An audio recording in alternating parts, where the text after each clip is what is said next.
Galing ko lang sa work, pag uwi ko, nagutom ako, and then I realized na gusto ko palang kumain ng burger.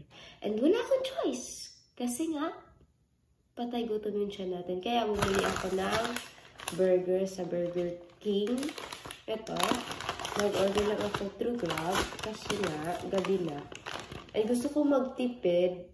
Doon na lang sana ako kakain sa Minute Burger. Kaso, gabi na at na-realize ko na kapag lumabas ako, ano na siya, hassle na siya, and nakakatakot na kasi anong oras na. Kaya, okay, piliin na lang natin mag-grab dahil 50 pesos lang naman yung delivery fee. Kaya, okay na yun. Ano ba ito?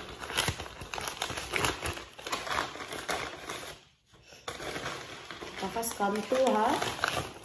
Ayan. Ito siya.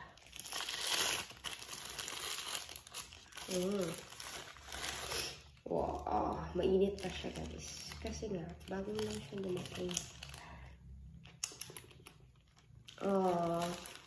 Ayan. Pakita ko siya sa inyo. Sarap to. Tikman natin. Tikman ko.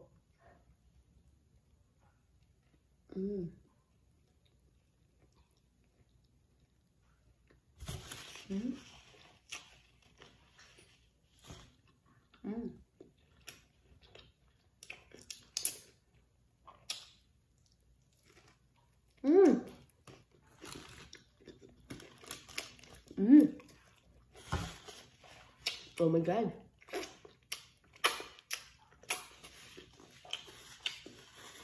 Fairness, masarap. Pero kaso gusto ko kasi yung burger na nakalimot ako naglagay ng note na spicy. Mas gusto ko kasi yung spicy. Kasi kamay ako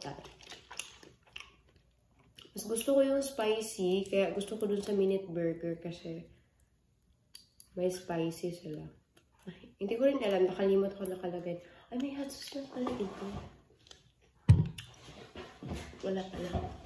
Akala ko meron.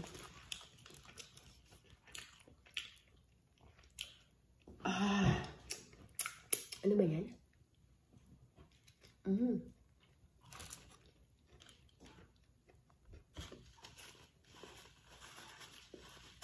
Sarap.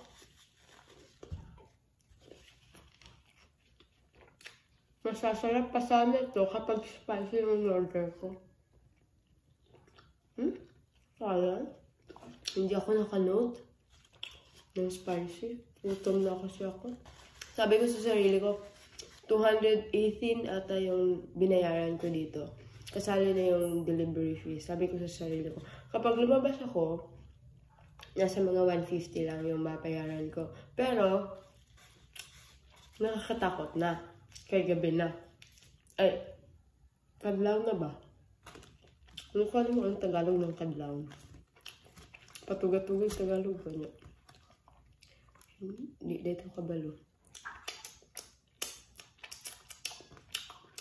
Super sarap din niya ba? Or, dahil nag-crave ako, kaya super sarap para sa akin. No? Ay, gaga. Dapat ano yun? Hindi siya pagkaon. Nagbinyogo. Ano ba?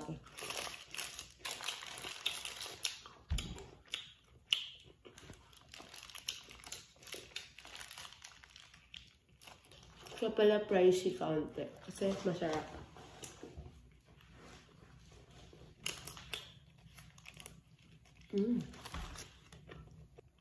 After ko kumain, mapapahinga ako ng 30 minutes and then matutulog na.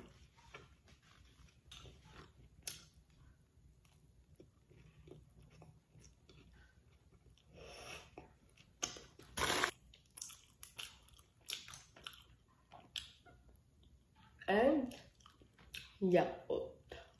Then solve.